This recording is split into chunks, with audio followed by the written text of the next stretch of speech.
보석은 올바른 장소에서 가만히 빛을 발해야 그 쓸모를 다하는 것이란다. 홍루라고 한답니다. 잘해보자고요, 우리? 저도 어렸을 때부터 제 동생하고는 같이 놀기 싫었던 것 같아요. 맨날 반칙을 쓰면서 심술을 부렸거든요.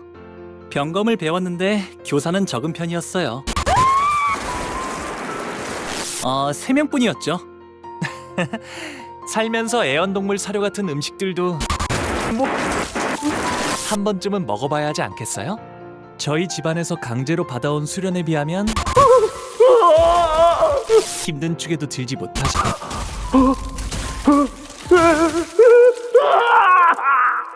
보가 아니 알아도 무엇을 할 수 있겠니? 그저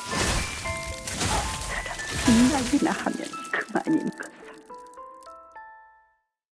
Smiling depression is a symptom of depression where the person who has it maintains an outward appearance of happiness. They look happy, sound happy, and from everyone else's perspectives, are living a good life. And this only gets doubled for Hong Lu, the precious jade of the Jia family, someone who will never know hardship, someone who will live a perfect life, which in the city, not even the heads of wings can really say their life is perfect. But in reality, Hong Lu's life was the exact opposite of perfect. Which of course does sound weird, especially considering it can't be that much worse compared to what everyone else there needs to live through, because at the end of the day, he was, in a sense, loved by the elders in Jiamu. He didn't need to compete in the family hierarchy war either. His worth for Dongguan was assured the day he was born. He didn't need to fight for it like the other candidates did, where failure meant death and scorn from their family. And since he was part of one of the great houses, he never had to worry about money, starving, or the restructuring day. Those problems would never face him.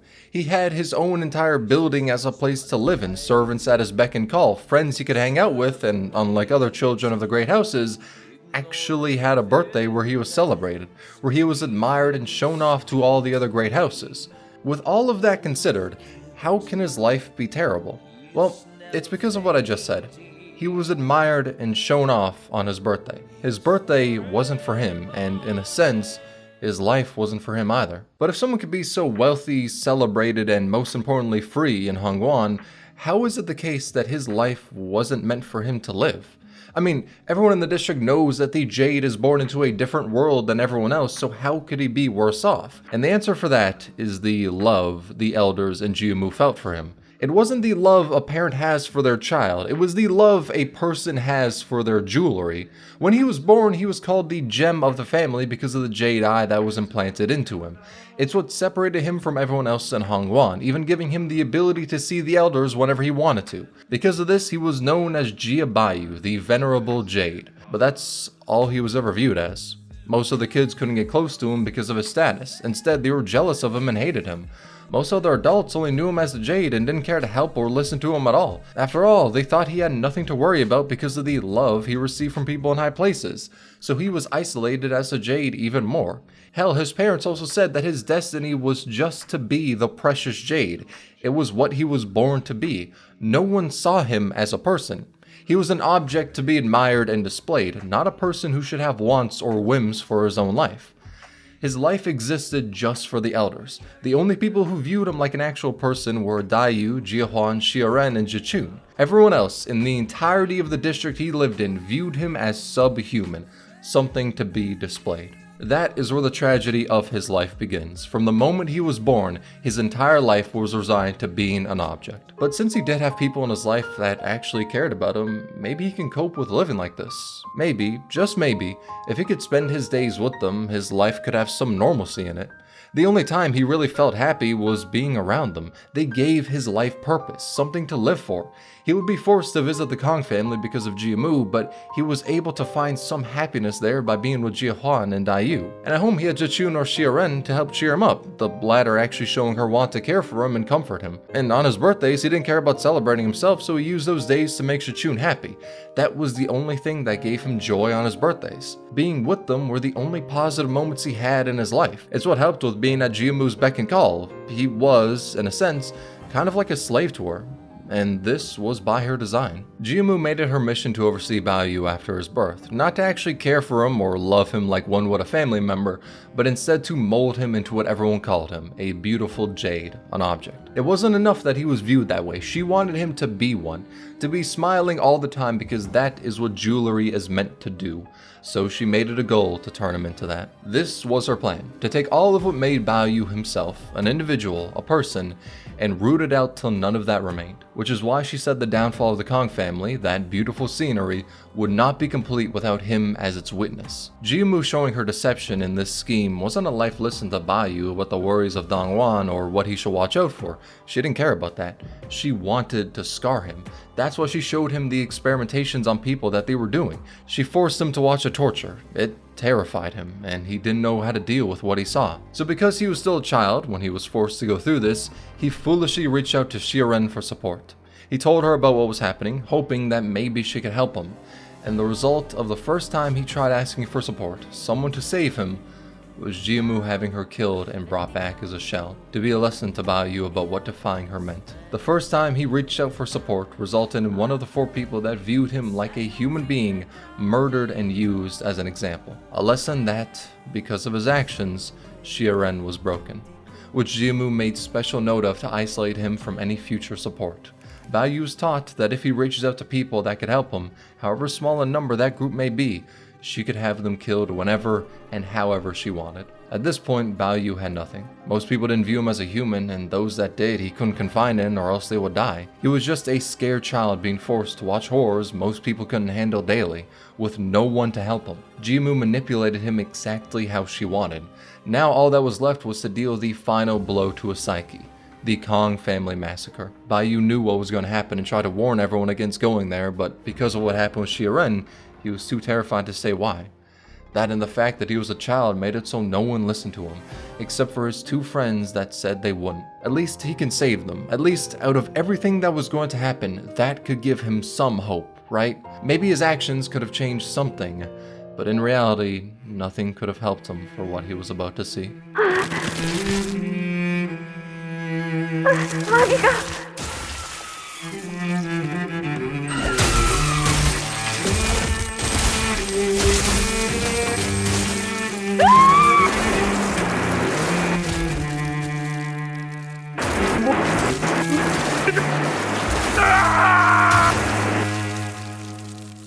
입들을 다 쓸어버리면 어디 가서 비 오는 소리를 듣게? 이건 추억이야. 비 오는 날의 추억. 그러니까 버리지 않을 거야. 부욱 오라버니도 부디 품에 있던 잎을 전부 흩어놓지는 마.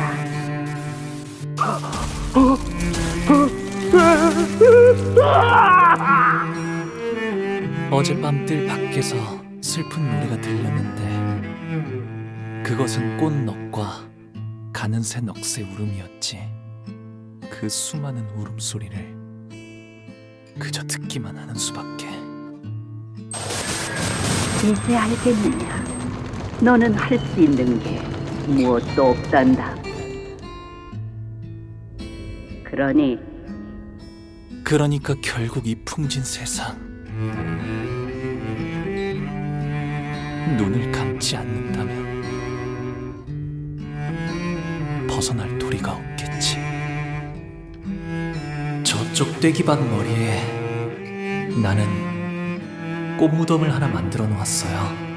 꽃주머니에 꽃잎을 몽땅 쓸어 담아 땅에 가지런히 묻어주었답니다. 그렇다면 훗날 흙으로 변하더라도 처음부터 아무것도 없었다는 듯 깨끗해지겠죠? 그렇게 꽃잎들을 묻어두고 있으니 이 끝없는 색깔에 더는 허덕이지 않게 되었어요. 그리하여 비로소 웃을 수 있었답니다. At this point, Baoyu is empty. Where there was once a person, all that's left is a hollow shell, unable to cope with the world, so he simply shut it all out. He thought his actions could save people, but everyone died in the massacre, and one of his friends that said they were going to stay away still went and died in front of him, and the person he loved, Dayu, hated him because he couldn't tell her what happened. Whenever he tried to help something, it has never worked and only made things worse. So why should he even try? Why should he think his choices matter? If his life is a collection of bending to Jiamu's will, becoming the object she wants him to be, and any moments of defiance is met with tragedy, why should he try to go against her? Wouldn't it be easy to just be an object? Why live in a world with color and emotion when all that you can remember from it is the indescribable fear and anguish at what you were forced to watch as a child? And there's no way he could escape this, because his eye was a camera for the elders to see through, so anything he could possibly do to help himself wasn't feasible. Not that he had even tried after what he was put through. That is what made the person who joined Limbus Company. Jiamu's plans worked. She made Hong Lu into an object, a jade that always smiles and never dims. Everyone who viewed him as a person now called him a monster and hated what he became. Even though he wanted to fix his relationships, what Jiamu did to him was too much. He was on his own, molded into what she wanted. When Limbus Company launched, everyone thought Hong Lu was just silly and enjoying life, but in reality, all his smile existed for was just a way to cope. He had the mentality that nothing he did in life mattered. He tried to fix something and only make it worse. He tried to prevent something and not even one of his close friends would listen. So why should he even try to think for himself? And the unfortunate part is that, with saying all this, there's actually many people in the real world who are just like this. Of course, not to the extreme of what happened to Hong Lu. Well, at least most people haven't experienced that. But there are a lot of people who feel that what they try to do in life really doesn't matter. That they don't have free will to choose how they want to live. You see, all of the Cantos in Limbus Company are focused on a specific sinner, and more importantly, that sinner is tied to a sin affinity shown in their first ego. And the Cantos show what happens when that emotion is brought to its extreme. For example, Rojia's pride, and her pride is what led to the massacre. Sinclair's is gluttony at wanting what Cromer offered, and it leads to the death of his village. Yi Song's is sloth, his inaction is what caused the League of Nine to fall apart. Ishmael's is gloom, it's what consumed her after Ahab and her obsession tore her life to shreds, making her abandon the life she could have had. Heathcliff's is envy. It's what drove him away from Wuthering Heights, and how much he belittled himself from it is what made the Earl King travel throughout the Mirror Worlds. Don's is lust. Both are tied to Don Quixote, the actual ones, want for the blood fiends to live in peace with humans, even though that dream was impossible, and want for Sancho to live in a dream, only for that dream to be taken by Sancho and Don Quixote's place. And Hong Lu's is gloom. Depression that is so severe it strips everything away from you as a person because you cannot function with it. Now, not everyone has it to that degree, but there are countless who feel like what they do in life really doesn't matter. Trying your best to get into a school and not being let in, getting laid off from your job for no reason, having the people around you unsupportive of anything you do and not being allowed to live your life. And hell, if you really want to view this from the lens of a family, you have this entire family planning out their child's life from the moment they are born, and no matter what that child says, they cannot have a say in what they want their life to be. It needs only exist for what the family wants it to be. I'm sure a couple of you can relate to that, because in honesty, none of this is rare. Life's shitty, and a lot of people are just tired, so someone acting like everything in their life is fine, when in reality they feel like hell, that's probably the case for a good number of people you've met. And that is, in essence, how Hong Lu is. So the next question is, how do you fix that? He's already spent most of his life in accordance with what the elders wanted him to be, a witness to view the world but not interact with it or change it, something to just entertain them. Hell, even the name Baoyu was that. It was a combination of wishes, none of which his own. It was the wishes of the elders for what they wanted his life to be. It's why he set out from Hongwan, because it was the elders' wishes and he stopped thinking for himself a long time ago. Because Jiamu broke him to being an object. He spent countless scenes acting like everything in life was amazing, being just a witness to it all. And we see this again when we get back to Hongwan. Everyone hates him and views him as a monster because of what happened to the Kong family, but all he can manage to do is smile back.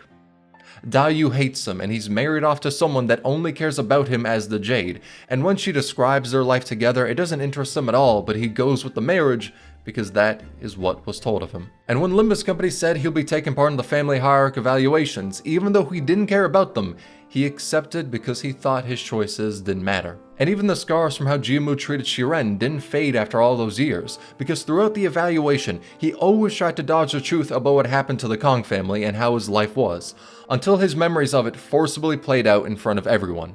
It prevented him from lying about the past, yet his passivity didn't change. He was still scared to make his own choices. When he was forced to speak to GQ and say what he wants for Hongwon, all he could do was give out half-baked answers.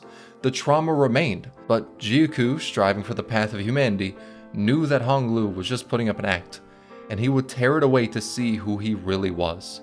다시 묻겠다. 가주가 되기 위해 필요한 것.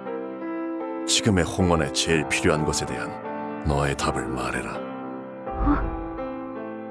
저는 형님이 제게 어떤 대답을 바라시는지 잘 모르겠어요.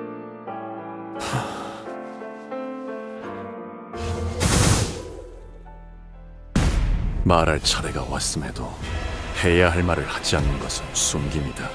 네가 자꾸만 생각을 멈추고 숨기려 하니 나 또한 군자의 수를 둘 수 없겠구나. 자로여, 오늘은 네 방식을 빌려야겠다.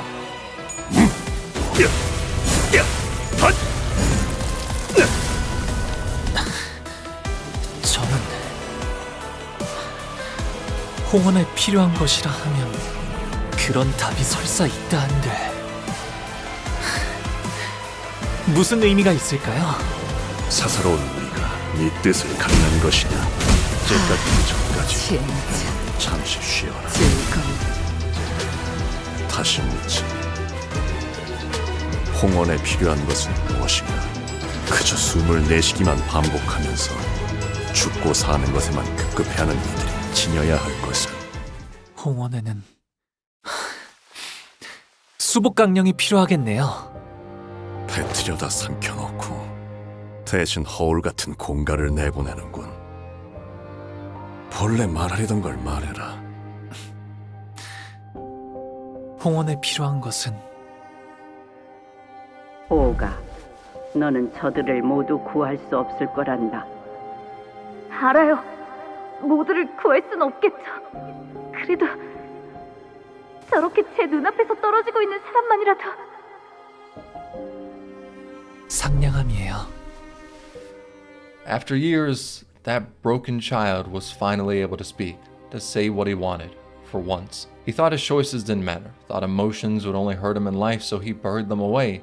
But deep down, there was something. Not everything was gone. And because GQ saw that, he placed faith in him and forfeited his coins, leading to the chain reaction of Jachun as the family hierarch. And the weird part is that this is where the Canto would usually end.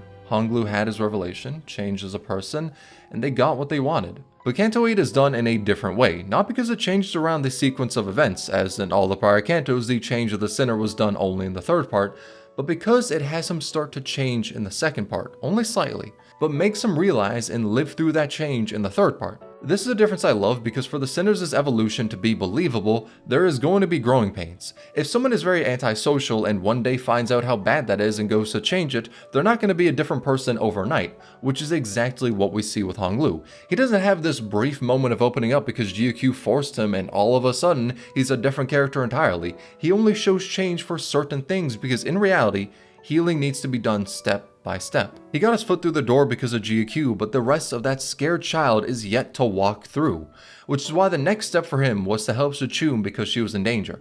And him choosing to help Jachun is a very believable step because it's something that he's done a lot, even before GQ's therapy session, like when he opened the door to let her into his room, or not saying that all of her forces were lost to Wang Zhao even though he offered a coin, because that information would have hurt her. He's always tried, just a little, to help Jachun because he cares about her. And later he wants to save Wei just because his death would make her sad. So him doing what he can to help her, even more after being fixed, is really in line with what actual healing would look like. His next steps weren't unbelievable. That's why he decided to stop the elders. He didn't care about himself enough to righteously go in there and fight them because of what they did to him.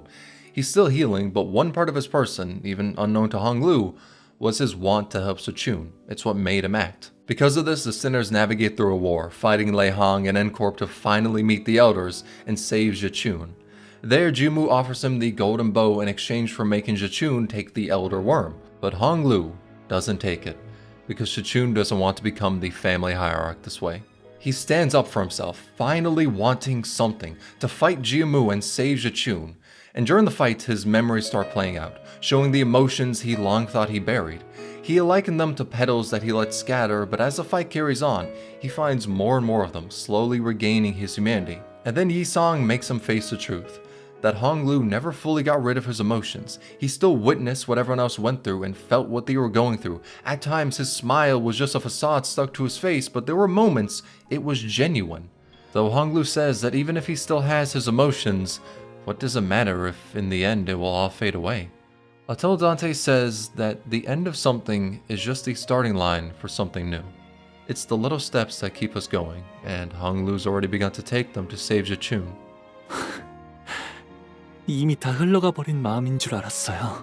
하지만 흘러간 것이 아니라 그저 묻어두고 있었던 것일 뿐. 잃은 게 아니라 잊은 것이라. 마음이 이렇게 개운치 않고 갑갑했던 거였네요. Canto 8 has another meaning in its story aside from burying away your emotions because of what life hurls at you. The other topic it covers is the loss of individuality and complacency. You see it in the people of Hongguan being used to the restructuring day because that's what their entire life has been. The children of the great houses all being forced to become the family hierarch, life insurance stripping someone's personality after revival, the family hierarch taking in the elder worm, making them bend to its will, and the elders all partaking in the search of immortality, resulting in them being locked away for the rest of eternity. What Canto 8 shows with this is that the loss of individuality and complacency is the easy route. You won't be able to get hurt if you treat yourself like a pacifist to what plays out in your life. If you shut it all away, then that also means you've closed off the hurt as well. But it also shows that if you do this, it might help with coping, but if that is all your life becomes, a coping mechanism, you're only torturing yourself. Your loved ones will grow distant, you'll never feel joy, and you'll be less than human. So even though pain fucking hurts, even though it's miserable and makes you feel like shit, and you want nothing more than to cut off those memories so you can have some semblance of stability in your life, you need to accept those moments. Don't throw away your petals, because that is how you live. Fresh air, so crisp, water so clear, ocean. Caterpillars scream, butterflies fear, 永远. So what if we can rise against the wheels of death? If we are always wrong, we can behold the sceneries, hoping that through my finder you'll find another answer. The world inside my heart is overflow with love. Watch me take my step. My journey may be short and sweet. Kindness leads my way. No detours, no detours. Someday I'll be jealous of me resting in peace. With a smile on my face. Rest assured, rest assured. 人之初，性本善，性相近，习相远。It's alright, Mom and Dad. It is time, such is life.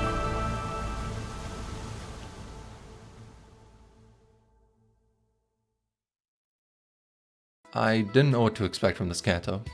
I went into it completely neutral. So seeing a story about someone shutting themselves away from the world because that's the only way they can cope, and slowly building themselves back to a point where they can overcome that trauma and heal, it's beautiful. Especially because recently I dealt with my cat passing away and I had a hard time dealing with it. It was my first time experiencing the death of a family member, and for a while after it, I just wanted to forget him. Remembering my cat brought my mind to thinking about him in his final moments, and it fucking hurt. It would have been so much easier to just never think about him again. But that's not how you live life. Cutting away all my memories just to get rid of the bad ones would mean removing the overwhelmingly happy ones. You need to face what makes you hurt, because shutting it all away is no way to live. Stay high,